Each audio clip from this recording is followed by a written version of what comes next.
All right, let's get started with the latest from Maharashtra, where MNS Chief Raj Thackeray has set the stage for a face-off with the Maharashtra government today, reiterating his threat to play the Hanuman Chalisa on loudspeakers as his deadline for the removal of loudspeakers from mosques come to an end. The state government, led by his cousin, Chief Minister Uddhav Thackeray, has made extensive preparations to maintain law and order. The Maharashtra police has slapped Raj Thackeray with a notice under Section 149 to prevent the MNS chief from leaving his Mumbai home. Section 149 of the Criminal Procedure Code allows the police to take action to prevent cognizable offences. Well, let's go across to Saurabh Gupta, who joins us from outside Raj Thackeray's residence. And Saurabh, that's the big question. Is there going to be some kind of a face-off today? Raj Thackeray had said that the 4th of May would be the deadline to remove loudspeakers. Well, throughout the night, we've seen a series of preventive detentions by the police, largely detention of MNS workers who could have created trouble by landing up at mosques and chanting religious slogans. So obviously, the police have taken all steps possible. As you can see today, also arrangements outside Raj Thackerays house to ensure that the security arrangements are in place. Top police officials, including the DCP, also here, sharing details of how the police perhaps will manage all the security arrangements today. You can see here how the outside his house too, the barricades are being set up, but largely this is not a concern in this area. The concern really is about areas in the outskirts of Mumbai, other parts of Maharashtra as well, where a lot of preventive detentions have taken place. In fact, in several places, there are reports of also azan happening without loudspeakers. So, the police have conducted a major intelligence operation, so to speak, speaking to community leaders, ensuring that even in the face of provocation, there is no reaction. Because at the end of the day, what the police want to do is ensure that peace prevails. You can see, outside Raj Thakeray's house, these Mumbai police vehicles, which are of course for, riot control, which have cameras. All of that is set up to ensure that there is no law and order situation in the state. Maharashtra, of course, bracing for an anticipated law and order situation, given the fact that Raj Thakeray's deadline ends today. But obviously, the police ensuring that there's enough preventive action to ensure that peace prevails in the state. And let's just take a look at what's happened over the past few days. Eid in Mumbai. Peaceful and festive, but with heavy police deployment.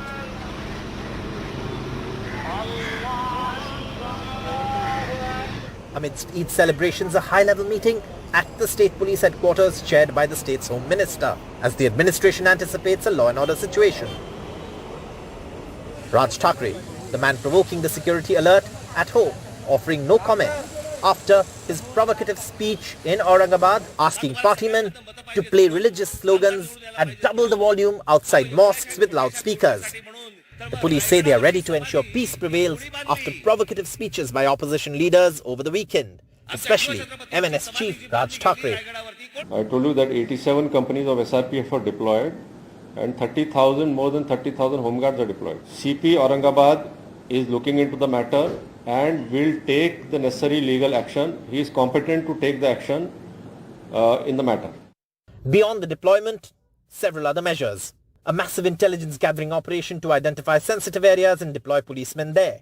Several meetings with community leaders, Mohalla peace committees, to ensure no one reacts to any provocation. To prevent any disturbance, 15,000 people have been given notices by the police, several people detained as well. Leaves of all police personnel across the state have been cancelled. The tension, part of the competitive Hindutva politics that's played out ahead of the upcoming civic body elections, especially in Mumbai, which is India's richest municipal corporation. Raj Thackeray, the Chief Minister's estranged cousin, has raked up the loudspeaker issue to dilute the Shiv Sena's Hindutva credentials. The BJP has been accused of using Raj Thackeray so that his MNS can cut into the Sena's vote bank in the upcoming elections. In Maharashtra politics, the Shiv Sena and the MNS vie for the same vote banks.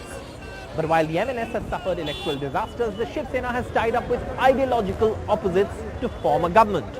Now, the former Sena ally turned bitter rival, the BJP believes Raj Thackeray with his provocative speeches can be used to damage the Sena in the upcoming civic body elections. The Sena says the BJP is using proxies like Raj Thackeray and Navneet Rana and her husband to topple the government of the state. In Mumbai with camera person Rajendra Dhalkar, Saurabh Gupta, NDTV. And from Maharashtra now to Rajasthan. There were communal clashes in Rajasthan on Tuesday as Eid and a 3-day Parshuram Jayanti coincided. Religious flags put up by both communities led to a major argument that spiraled into clashes on Monday night. And fresh clashes erupted on Tuesday. A namaz was offered under police protection. Internet services have been suspended in Jodhpur. The Chief Minister has appealed for peace. In an interview to NDTV, he claimed that the BJP is diverting attention from the economy with these communal issues.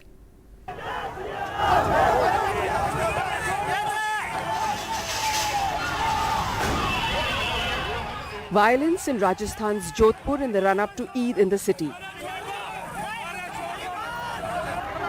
On Monday night, with Parshuram Jayanti celebrations and Eid coinciding, a dispute over flags being put up by different communities turned violent. A police post was attacked and the police used lathi charge and tear gas to disperse the crowds. On Tuesday morning, Eid prayers offered under heavy police deployment. But soon after, clashes in 5 different areas of the city.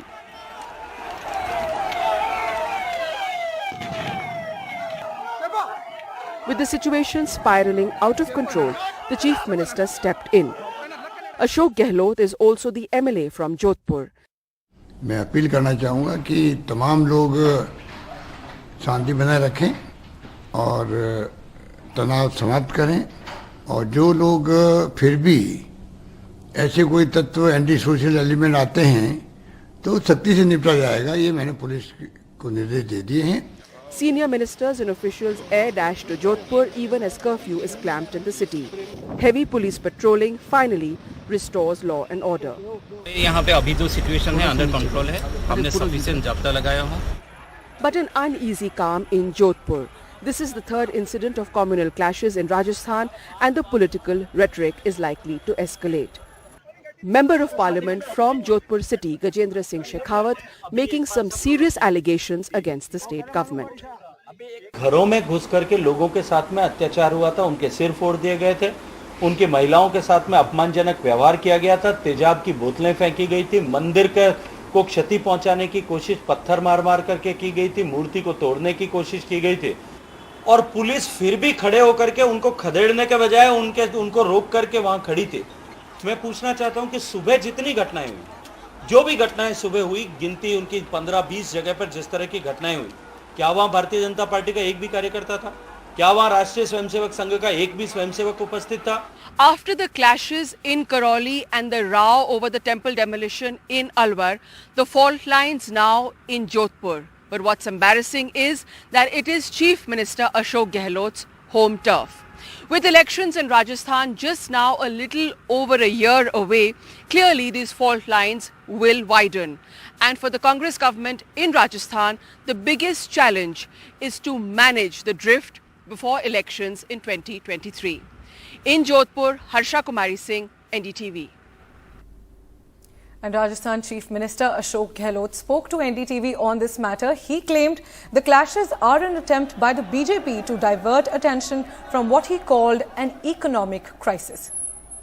खाली जोधपुर की बात नहीं, देश की बात है, प्रदेश की बात है, पूरे मुल्क में इनका एजेंडा है क्योंकि महंगाई, बेरोजगारी कुछ कर नहीं पा रहे हैं, जानबूझ करके ध्यान डाइवर्ट करने के लिए ये एजेंडा दिया गया है. जगह जगह पर करौली में दंगा हुआ हमारे यहाँ पर, मुख्य आरोपी बीजेपी का वहां पर. पर गहलोत जी, जोधपुर जो है ये तो आपका इलाका है, आपके इलाके में ये कैसे हो रहा है? मंदिर तोड़ा गया राजगढ़ अलवर के अंदर, वहां पर बीजेपी का बोर्ड है, उन्होंने प्रस्ताव पास किया, 35 में से 34 जो है मेंबर पार्षद जो है बीजेपी के वहां पे आरोप लगाया कांग्रेस में. उन्होंने जोधपुर में दंगा करवाने का उन्होंने प्रयास किया. फॉर्चुनेटली कहीं कैजुअलिटी तीनों जगह नहीं हुई है जी, और छोटी छोटी घटनाएं हुई जोधपुर के अंदर. उनको हमने काबू में कर लिया है, कर्फ्यू लगाया है और अपील कर रहे हैं हम लोग सब मिलकर के कि आप शांति बनाए रखें. All right, so that appeal by the Chief Minister. Now, the ADG Law and Order has said that Rajasthan has, that 50 people have been identified after these clashes and many of them have been detained. Investigation चल रहा है अभी. जैसे जैसे clarity होती जा रही है, 50 से ज़्यादा लोगों का आइडेंटिफिकेशन हो गया, उनको गिरफ्तार कर रहे हैं अभी. बाकी की आइडेंटिफिकेशन की जा रही है, डिटेन किए हुए हैं काफ़ी लोग. तो रात भर कार्रवाई चलेगी, बाकी आप संख्या बढ़ेगी इनमें से काफ़ी. अगर कोई भ्रामक प्रचार किया जा रहा है तो उसको करेक्ट किया जाए. Well, Harsha joins us for more. And Harsha, communal issues taking place in Rajasthan. First you had the temple issue in Alwar and now you have these clashes taking place in Jodhpur. Right, and Harsha, the clashes on Monday night and then on Tuesday, internet services have also been suspended. So what's the ground situation this morning? Well, as of now, the situation is calm and under control because there is curfew here where I am actually right now. So but how did this really play out? Just to give you a sense, you see, the second and the third were very important dates for both the Hindu calendar and the Muslim calendar. And if you look just here, this is a very important circle. It's called the Jalori Gate Circle. And just here, if you look, I would like my cameraman to just show you that poster there. That is evidence of the fact that there was a Parshuram Jayanti celebration which was going on, 3-day Parshuram Jayanti celebration. And here at this circle, certain flags were put up, which, because in the run-up to Eid, there's a very large minority community here. They come here and they read the namaz. So the flags were removed, and in turn, other flags were being put up by the minority community. Now the dispute happened over the flags because where this freedom fighter statue is right behind me, there was a dispute about putting a flag there actually. And people objected to that, and that's when the clashes took place. Then of course now the police has removed all flags and has put the tricolour there. So the clashes took off from there. After that, there was calm, and calm was restored. But then after the Eid namaz, again clashes took place. So as of now, the city is under curfew, and you can see senior police officials are coming in here. They're doing a round of the city, taking a round. Children who have exams are allowed to go. That ambulance there you can see behind me, that ambulance is being allowed to go, and the police is definitely questioning people. You have to have a curfew pass to be in this area. But apart from that, the situation is calm. The political rhetoric, however, is definitely escalating, and the political temperatures in Rajasthan are definitely soaring with issues like what's happened in Jodhpur, what's happened in Alwar, what's happened in Karoli. And in fact, I must add here that tomorrow the BJP is planning a very big protest in Alwar's Rajgarh town over the temple demolition.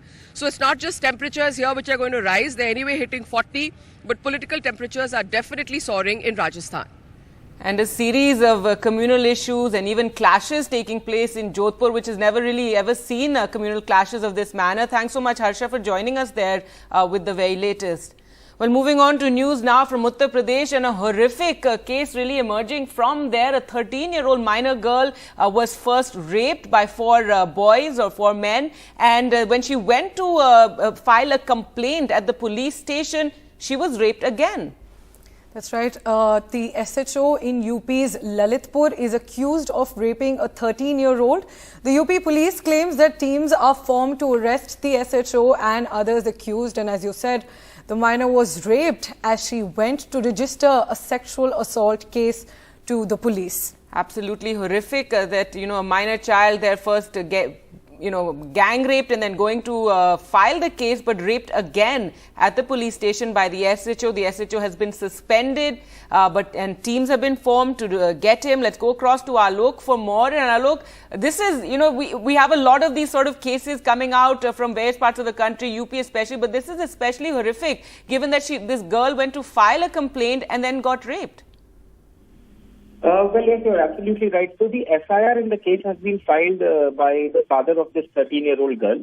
Now, he says that this girl was first lured by 4 men who are also named in the FIR and taken to the city of Bhopal, which is Madhya Pradesh's capital, and raped there for 4 days. Now, the FIR states that the girl was brought back and dropped at the police station by these boys and these men, and then they escaped. The FIR then states that this girl was first handed over to an aunt by the same SHO who is now an accused in the case, and then called to the police station the next day to record her statement. The FIR says that the statement was recorded in the same evening. This SHO allegedly took this girl inside a room in the police station and raped her, and then again handed over the girl to the aunt, who has also been made an accused in the case. This girl was then also later went to an NGO because this was a rape case and a minor girl was involved. And she then reportedly revealed all of these details before the NGO, who brought the girl to the police chief in Lalitpur, who is an IPS officer. The police chief heard her version of events and then ordered an FIR to be registered and the suspension of the SHO. And what's shocking in a way is that while 3 other accused have been arrested, the men who first took her to Bhopal, but this SHO is on the run. He's not been arrested, and it's been about 18 hours since he was suspended and an FIR filed against him under sections of rape, the Prevention of Child Atrocities Act, and the SC Act. And yet he's not been arrested. I spoke to the SP in the morning and he said that he formed 3 police teams to arrest him. But one awaits word about when that will happen. All right, Alok, thanks so much for joining us with those details. So the 4 men who raped the girl have been arrested. However, the SHO, as Alok was telling us, still remains at large. With this, it's now time for a short break. More news coming up. Welcome back. Now, a terrible case emerging from Madhya Pradesh where 2 tribal men were beaten to death, one injured on suspicion of cow slaughter in Simaria, which comes under the Seoni district. It was alleged a group of 15 to 20 people went to the victim's house, accused them of killing a cow, and 2 men died while being taken to the hospital and another sustained minor injuries. 20 people have been booked in connection with the incident, and after the incident, Congress MLA Arjun Singh Kakodia started a protest on the Jabalpur-Nagpur highway. The Seoni superintendent of police and other officials visited the protest site.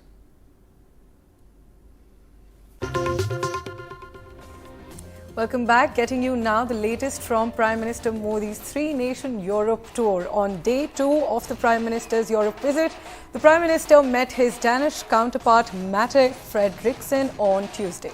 The 2 leaders held talks in a discussion expected to range from issues of mutual interest to boosting the bilateral relationship. This is the Prime Minister's first visit to Denmark and overall his first international trip this year. And as you can see there, a lot of engagements with the Indian diaspora as well.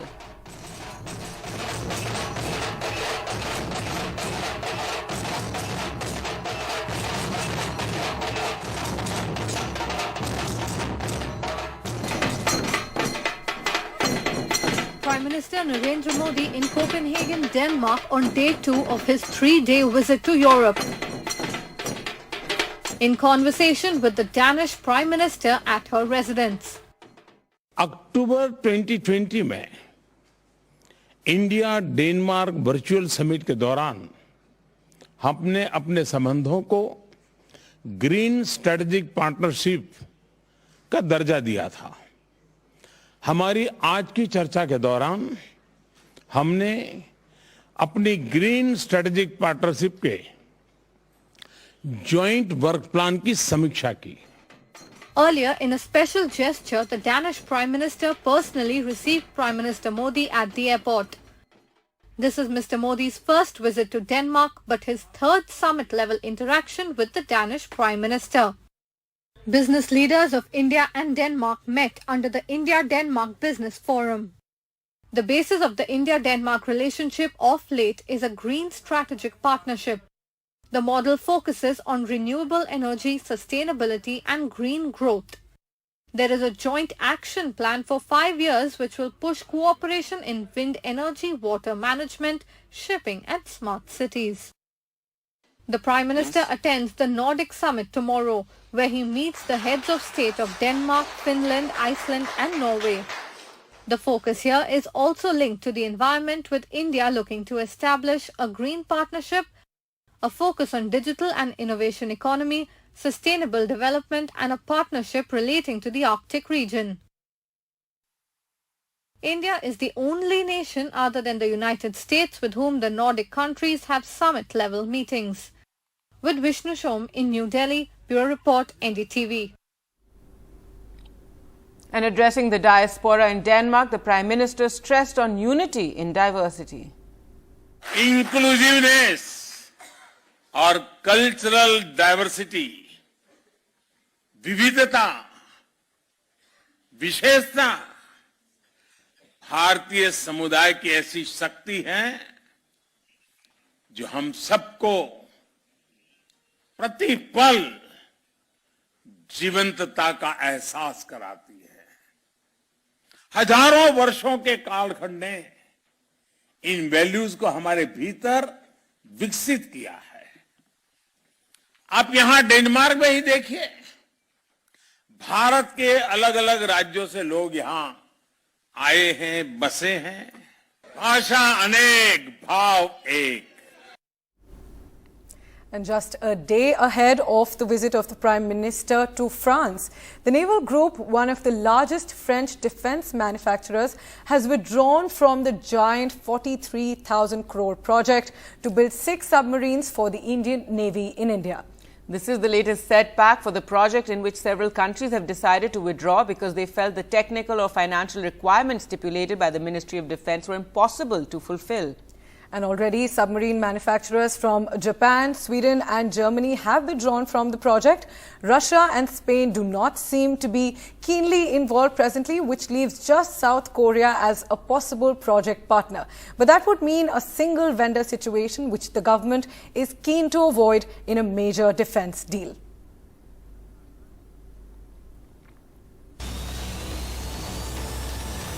Getting you now the latest from Ukraine. Russian forces on Tuesday resumed an assault on the Azovstal steel plant, thought to be the last bastion of a Ukrainian regiment in the besieged city of Mariupol, after civilians were evacuated from the area. Ukrainian fighters announced that Russian forces began storming the facility, which includes a warren of underground tunnels and bunkers. Ukrainian President Zelensky said Russian military continues to bomb Azovstal in Mariupol with attempts to storm the plant despite evacuation agreements. Zelensky said 156 people have reached Zaporizhia, most of them women and children, spent more than 2 months in the bunkers under the steelworks. Маємо нарешті результат, перший результат нашої евакуаційної операції з Азовсталі в Маріуполі, яку ми організували дуже довго організовували. Це потребувало багатьох зусиль, довгих переговорів і різного посередництва. Сьогодні до Запоріжжя прибули 156 людей, жінки, діти. Вони були більше 2 місяців у сховищах. Тільки уявіть, наприклад, дитині 6 місяців, 2 з яких під землею, рятуючих від бомб, обстрілів. Нарешті ці люди в повній безпеці. Вони отримують допомогу. Але мені багато разів говорили, що не вдасться врятувати жодної людини, що це неможливо. Сьогодні 156 людей в Запоріжжі. Це ще не перемога, але вже результат. Я вірю, що є шанс врятувати інших наших людей. All right, just can't imagine the civilians and children spending, weeks in that steel plant and living in the maze that exists under the steel plant. That's right, Gargi, and it's not just the steel plant. Russian strikes have also apparently targeted the western Ukraine city of Lviv, with the city's mayor claiming that the attack injured 2 people. Speaking in a video message on Tuesday, he said the strikes had damaged 3 power substations and 2 water pump stations, which affected utilities in the city. Зараз триває ліквідація наслідків ракетного удару по місту Львову. Удари були завдані по підстанціях, 3 підстанції. У зв'язку з тим є перебої з електропостачанням. 2 людей отримали поранення, їм надається медична допомога. Meanwhile, in the United States, President Joe Biden visited a Lockheed Martin plant in Alabama that manufactures Javelin anti-tank weapons and thanked workers for building the missiles and heralding the U.S.-made arms as a game changer for Ukraine's stiff resistance to Russia's invasion. In remarks following a tour of the factory, Biden credited the assembly line workers for doing life-saving work for Ukraine. It's amazing what you've done. We see on the news every single day the atrocities and the war crimes that are being committed by Russian forces in Ukraine, directed by Vladimir Putin. And it really is gut-wrenching. We see the incredible bravery of the Ukrainian fighters defending their country with everything they have. And by the way, it's not just their warriors. It's not just their military. It's people in the street. People in the street staying behind. A lot have gotten out, 5 million, but a lot are staying, including women as well as men, staying to fight for their country. And we know that the United States is leading our allies and partners around the world to make sure the courageous Ukrainians who are fighting for the future of their nation have the weapons and the capacity and ammunition and equipment to defend themselves against Putin's brutal war. And speaking of the U.S., now the big news there, hundreds of pro-choice and anti-abortion activists faced off in front of the U.S. Supreme Court as a stunning leak of a draft opinion signaled the institution may be set to strike down the right to abortion. According to the draft majority opinion obtained by news outlet Politico, the top U.S. court is poised to overturn the historic 1973 Roe v. Wade ruling that enshrined the right to abortion in the United States. The leaked draft decision would be one of the most explosive political developments in the U.S. in a generation if it holds. The final opinion is expected in coming weeks, and it would be the culmination of almost 50 years of activism around the argument that Roe v. Wade, the 1973 landmark ruling guaranteeing federal protection of abortion rights, was wrongly decided. And I'm here to say, we will not go backwards. We will not go back into those days when we used wire hangers. Not now, not ever.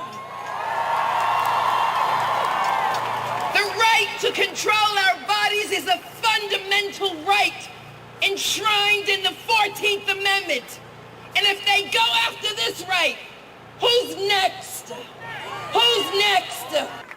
And so, I will not allow Justice Alito or any other judge on the Supreme Court to dictate to me or to you how to use your body.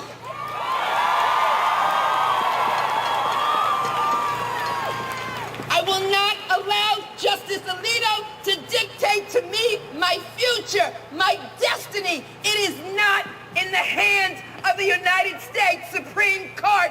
It's in our hands. Many moons ago, I came to this issue in a very personal way. I was in this place. I was just elected. And I was faced with the decision whether to have an abortion or not. And I chose to have an abortion. I walked proudly into Planned Parenthood. And I make no apologies to anyone. To no one. To no one.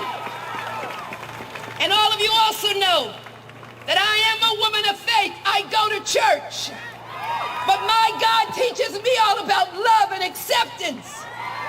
And my God teaches me about privacy. And my God says that you've got to make the best decision for your body and your life.